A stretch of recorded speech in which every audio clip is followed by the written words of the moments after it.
orang itu.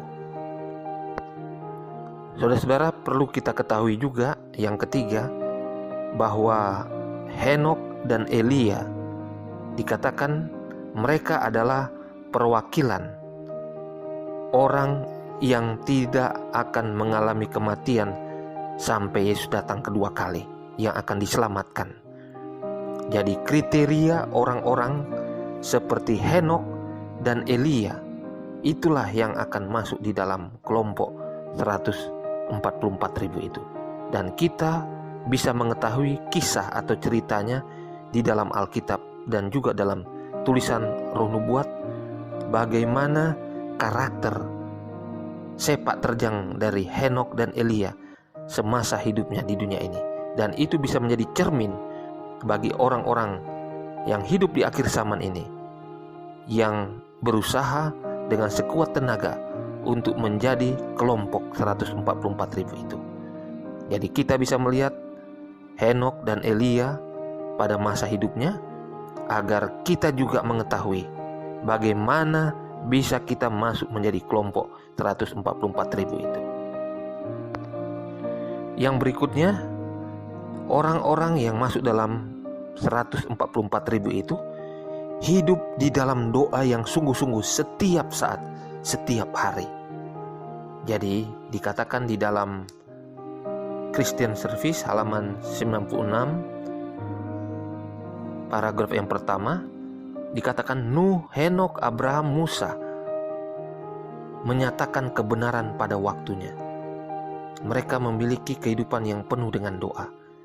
Dan kriteria berikut adalah berani menyatakan kebenaran, berani memberitakan atau mengamarkan sesuai dengan generasi mereka masing-masing kepada orang-orang untuk mengingatkan mereka bahwa waktunya sudah dekat dan perlu adanya pertobatan.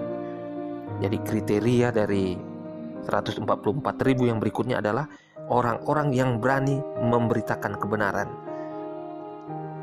mengingatkan dan mengamarkan dosa-dosa yang dilakukan oleh orang-orang yang hidup di zaman itu. Yang berikut di dalam Council for the Church 312 dikatakan, sebagaimana Henokh tidak terpengaruh kejahatan sekitarnya, begitulah 144.000 tidak terpengaruh dengan kejahatan yang sekitarnya. Dia tetap berjalan lurus ke depan. Counsel to Writers and Education halaman 13 dikatakan, sebagaimana Henokh memiliki ketulusan hati, kata-kata yang suci, bersih, simpati, kelemah lembutan dan kasih, begitulah kriteria orang yang akan masuk di dalam kelompok 144.000.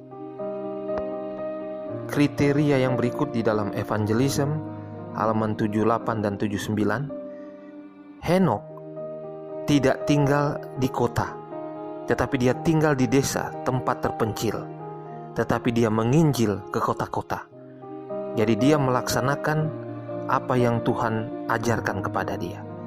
Dan begitulah orang-orang yang akan masuk dalam kelompok 144.000. Dia akan tinggal di desa di tempat terpencil, lalu dia mengadakan hubungan dengan Tuhan lebih banyak di sana, tetapi waktu dia menginjil dia akan pergi ke kota-kota sebagaimana yang dilakukan oleh Henokh. Itulah kriteria 144.000 yang berikutnya. Salah satu kriteria dari kelompok 144.000 adalah kerendahan hati. Jadi kerendahan hati harus dimiliki oleh orang-orang yang akan masuk di dalam kelompok 144. Sebagaimana dicatat oleh tulisan Roh Nubuat dalam From Eternity Past halaman 47. Yang berikut kriterianya adalah di dalam tulisan Roh Nubuat yang sama, bahwa mereka yang masuk dalam kelompok 144.000 setiap waktu memiliki waktu bersama Tuhan untuk meditasi, berdoa dan meditasi. Di dalam From Eternity Past halaman 48, paragraf yang pertama, sebagaimana pekabaran Henokh tajam, menusuk seperti pedang bermata dua, demikianlah orang yang akan masuk dalam kelompok 144.000. Pekabarannya tajam, menusuk seperti pedang bermata dua.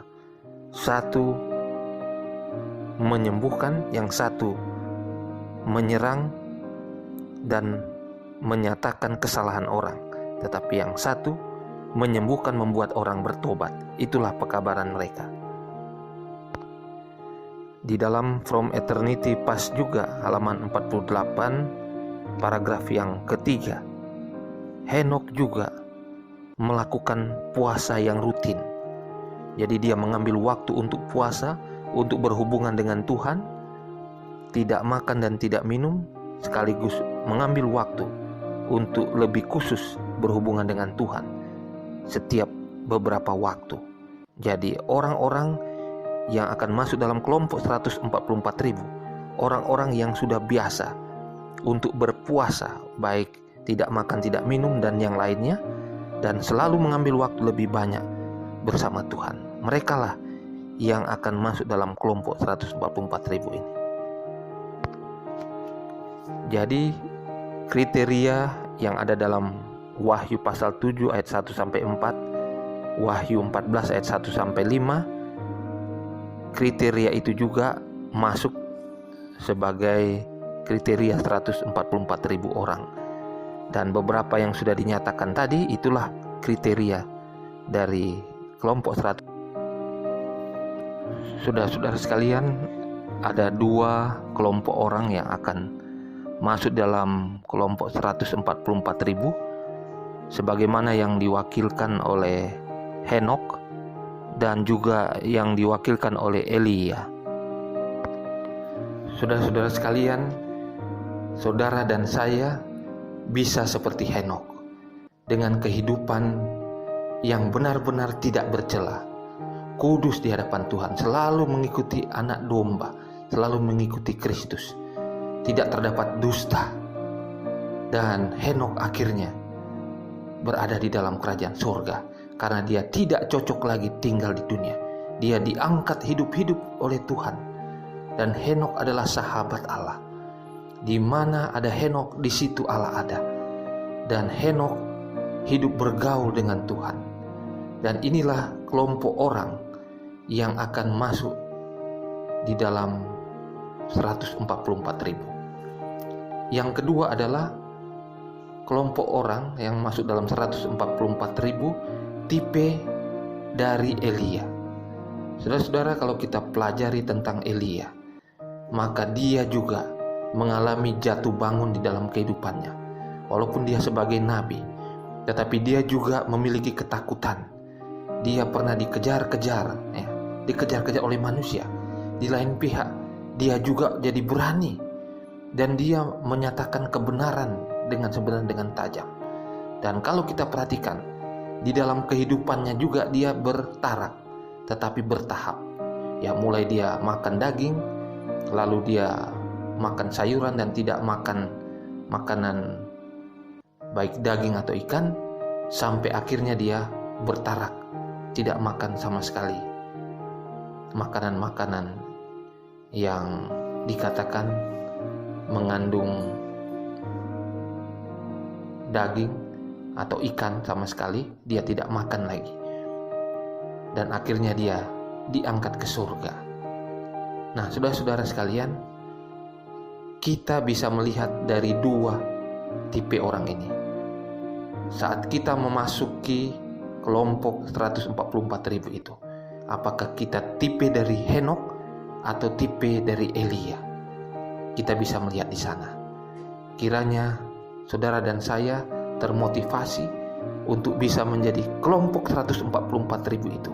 Kita perlu berjuang untuk masuk di sana, saudara, karena waktunya sudah sangat singkat kalau kita melihat tanda-tanda yang ada sekarang-sekarang ini. Kiranya Tuhan memberkati saudara dan saya.